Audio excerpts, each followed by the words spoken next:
भाभी ने जो मेरे लिए भेजा है मुझे दे दीजिए। सुदामा जी संकोच बस नहीं दे पा रहे हैं तो गोविंद ने कहा क्षमा करना, तुम्हारी बाई बगल जरा ऊंची है।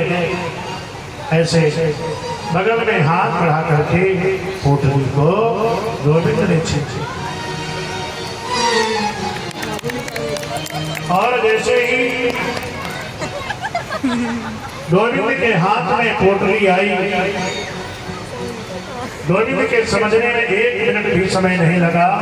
इसके घर में एक विरस्त साबुत कपड़ा भी नहीं है। और जब चावल की पोटली को खोला तो आश्चर्य के मारे आंखें फटे की फटी रह गई। गोविंद ने कहा, इतना परम पवित्र ब्राह्मण, अरे मैं इसकी गरीबी नहीं दूर कर सकता। गोविंद ने एक मुट्ठी चावल मुख में डाला और कहा, अने प्रियम नमः, मैं सुदामा को एक छत्रपति सम्राट राजा को जो सुख वैभव ऐश्वर्य प्राप्त होता है वो मैं सुदामा को देता हूं। और गोविंद ने दे दिया और दूसरी मुट्ठी भरने लगे तो रुक्मिणी महारानी ने हाथ पकड़ लिया। देखिए श्रीमद् भागवत में दूसरी मुट्ठी पर ही रुक्मिणी जी ने हाथ पकड़ा है। और नरोत्तम दास कविता में जो भाव लिखा है, उनकी कविता में उन्होंने लिखा कि तीसरी मुट्ठी पर रुक्मिणी महारानी ने हाथ पकड़ा है। लेकिन मैं तो भागवत की बात, गोविंद ने कही आप कहते हो तो मैं नहीं खाता। सारे से रुक्मिणी जी बोली, जोर से बोल करके इतने कहा कच्चा है नुकसान करेगा मत खाइए।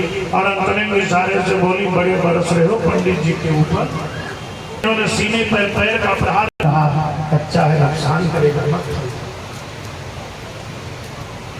सुदामा ने कही, लाला तो माने ही ना, अरे कच्चे चावल भी कहीं खाए ना। गोविंद ने कहा, आप कहते हो तो नहीं खाता, क्या दिया क्या नहीं दिया ये सिवाय रुक्मिणी के अलावा कोई समझ नहीं पाया। और एक आश्चर्य, सुदामा जी को आने में द्वारिकापुरी 6 महीने का समय लगा था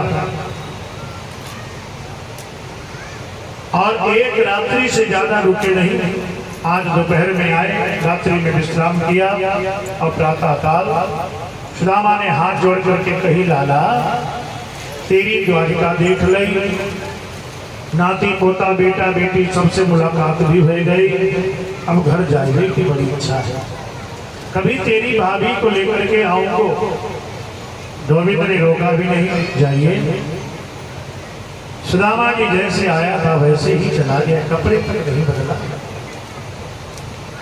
सोने की द्वारिकापुरी में आकर के गोविंद से 1 तोला सोना मांगा भी नहीं। और ये गोविंद देते तो सुदामा नहीं देता, ये बिल्कुल पक्की बात थी। सुदामा जैसे ही अपनी कुटिया वाली जगह पर पहुंचे तो मंदिर देख डरे। जहां पर सुदामा की कुटिया बनी थी वहां तो बड़े बड़े महल बने खड़े। सुदामा ने कही, हे भगवान हमारी झोपड़ी कहाँ है। सुदामा जी और आगे बढ़े तो एक प्रधान द्वार पर बड़े बड़े अक्षरों में लिखा था, वो सुदामा पुरी।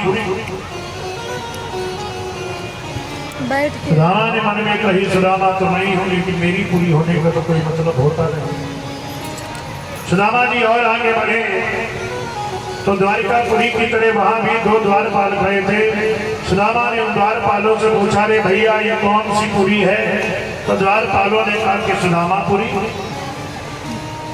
तो सुदामा ने कही, सुदामा तो मैं हूं लेकिन मेरी पूरी होने का तो कोई मतलब होता नहीं। तो सुदामा ने कहा, भैया आप लोग जानते नहीं हो, आप लोग जानते नहीं हो, अंदर जाने नहीं दोगे। आपके सुदामा पंडित जी द्वारिकापुरी गए हैं, उनकी पंडितानी तो अंदर होगी, जरा उनको बुला करके लाओ, मैं जरा उनसे पूछूं कि हमारी झोपड़ी कहाँ गई, हमारी पंडितानी कहाँ गई।